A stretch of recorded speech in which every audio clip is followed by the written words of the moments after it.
Certes, la saison 2 de la série Les Anneaux de Pouvoir est toujours en développement, mais cela ne se fait pas dans le plus grand des calmes, vous allez voir. Salut à tous, c'est Vince sur Plot Time et on se retrouve une nouvelle fois sur la série Les Anneaux de Pouvoir. Je pense que ça va vous plaire, une vidéo plutôt simple pour faire le point sur une petite série de fails concernant cette série. Avec le cœur encore plus grand que les pieds.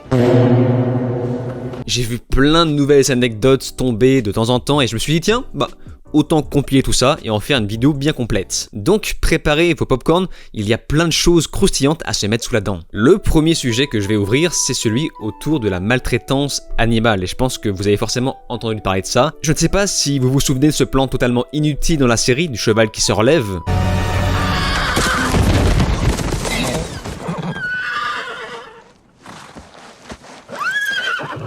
Et t'as vu, il est encore vivant. En plus d'être un plan inutile, il est également un plan hypocrite pour nous faire croire que tout va bien avec le traitement des animaux sur le tournage, afin d'éviter un maximum de problèmes. Sauf que, le 21 mars 2023, l'association pour la défense des animaux, PETA, a condamné la production de la série Les Anneaux de Pouvoir, suite à la mort d'un cheval pendant des répétitions. Apparemment, l'animal est mort d'un arrêt cardiaque sans qu'on ne sache pourquoi, même si... attention quand même, n'oublions pas qu'il s'agit d'un accident et ce n'est absolument pas la première fois qu'on voit ça sur un tournage. La trilogie Le Hobbit a d'ailleurs été confrontée au même problème, même si c'est plus compliqué que ça parce qu'apparemment les producteurs nient. Et c'était d'ailleurs à cette époque-là, c'était même PETA qui s'était plainte. Cette dernière dit que c'est scandaleux, qu'on devrait utiliser des chevaux en images de synthèse.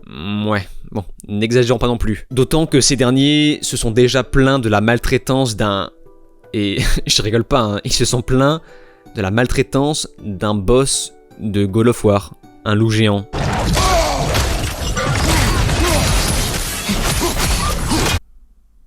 Et ils exigent qu'on censure les figurines Warhammer avec des imitations de fourrure.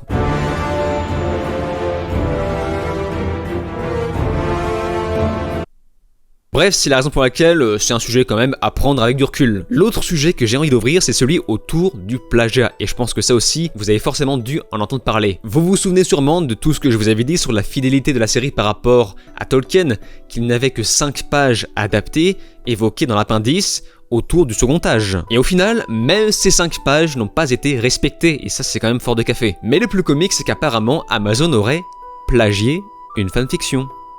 Oui. Il s'appelle Demetrius Polichron et il a écrit des fanfictions issues de l'univers de Lord of the Rings, se déroulant après la trilogie comme son livre La Communauté du Roi. Et apparemment, la série aurait piqué quelques passages de son livre, notamment l'intrigue d'Adar, inspirée de sa fanfiction dans laquelle Glorfindel sert Morgoth. Ils ont piqué le personnage d'Elanor, qui est la fille de Sam Genji, que Tolkien avait déjà écrit, donc je ne sais pas pourquoi il se plaint de ça, ou encore la vision de la Galadriel guerrière. Ouais, bon, ça semble un peu bateau comme accusation. Si le plagiat est réel, c'est que le livre ne devait pas être très bon à la base, si je puis me permettre. Surtout que le schéma de la Galadriel guerrière, c'est un schéma un petit peu facile à créer. C'est une chose qu'on peut imaginer facilement, si ce n'est une chose qui a déjà été faite dans la trilogie Le Hobbit. Si vous tentez de m'en empêcher, je vous détruirai.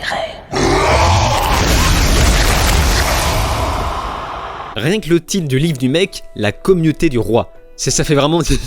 Et t'as compris, c'est un mélange entre la communauté de l'anneau et le retour du roi. Et c'est pourquoi, pour l'instant, je le classe dans le duel du crétin, car lui non plus n'a pas les droits. Donc finalement, il ne fait que récupérer la monnaie de sa pièce. Sans parler du fait que Tolkien Estate a refusé de publier ses livres. Il les a donc auto-publiés à l'arrivée de la série, et c'est ça qui me fait dire que...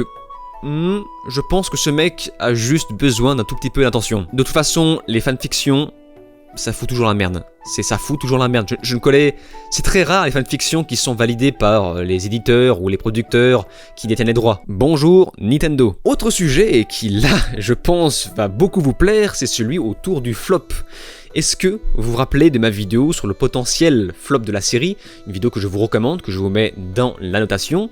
Évidemment, eh bien bonne nouvelle, je vous offre la suite de l'histoire. En fait, dans ma première vidéo, j'avais estimé à partir des chiffres de Nielsen que la série aurait moins marché sur la durée. Eh bien, les derniers chiffres sont tombés et mes aïeux, la série sera probablement plus courte que prévu. J'avais réussi à démontrer que House of the Dragon, parti avec un budget et une communication moins grande, a malgré tout réussi à dépasser Les Anneaux de Pouvoir. Pourquoi dites-vous cela?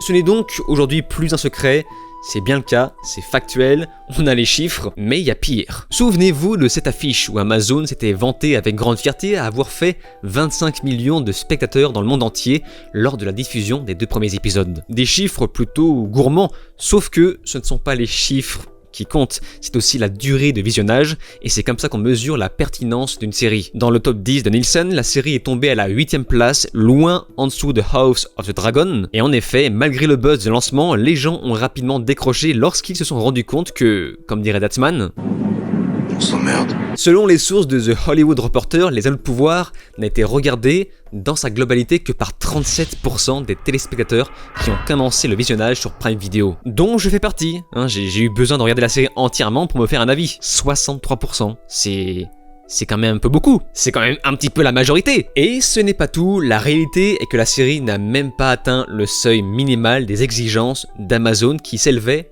à 50%. La série a tenu 45% à l'international, c'est toujours en dessous. Et ne pensez pas que le piratage est responsable de tout ça, et c'est là que ça devient vraiment triste.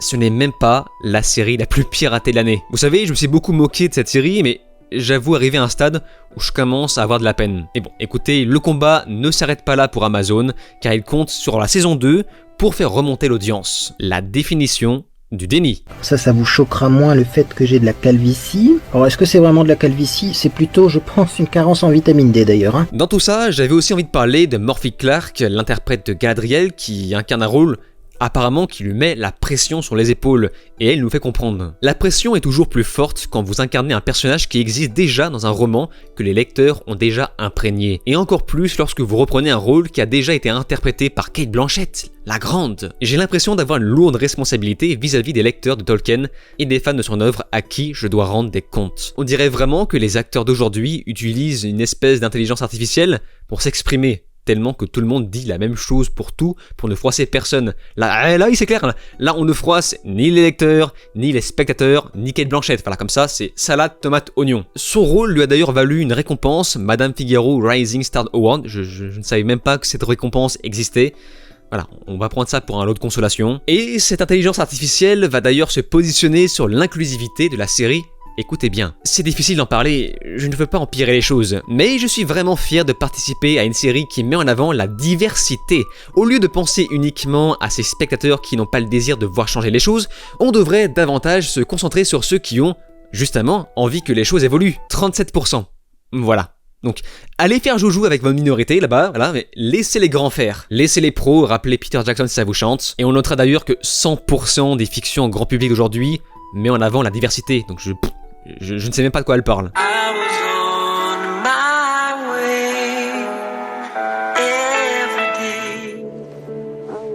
Pourquoi? Bref, tout ça pour dire que le développement de la saison 2 est quand même bien mouvementé pour l'instant. On notera également un incendie d'origine électrique sur le tournage pendant cette même saison 2. Est-ce qu'il y a quelque chose qu'Amazon arrive à ne pas rater? Je vous rappelle que la saison 2 est prévue pour 2024, peut-être au début de l'année, s'ils sont motivés. Et je rappelle également que cette même année sortira La Guerre des Rohirrim, le film d'animation que j'attends, sans parler aussi des autres films canons à la trilogie de base, qui sont toujours en préparation. Bref, j'espère que cette série d'anecdotes vous ont plu. Si vous avez d'autres news comme ça plutôt croustillantes, n'hésitez pas à m'en faire part dans les commentaires. Évidemment, ça m'intéresse. Et c'est donc sur ces mots qu'on se laisse. N'oubliez pas de vous abonner à ma chaîne YouTube, cliquez sur la cloche, souscrire si vous pouvez, et de me rejoindre sur les réseaux sociaux. Je vous dis alors ciao, et à la prochaine.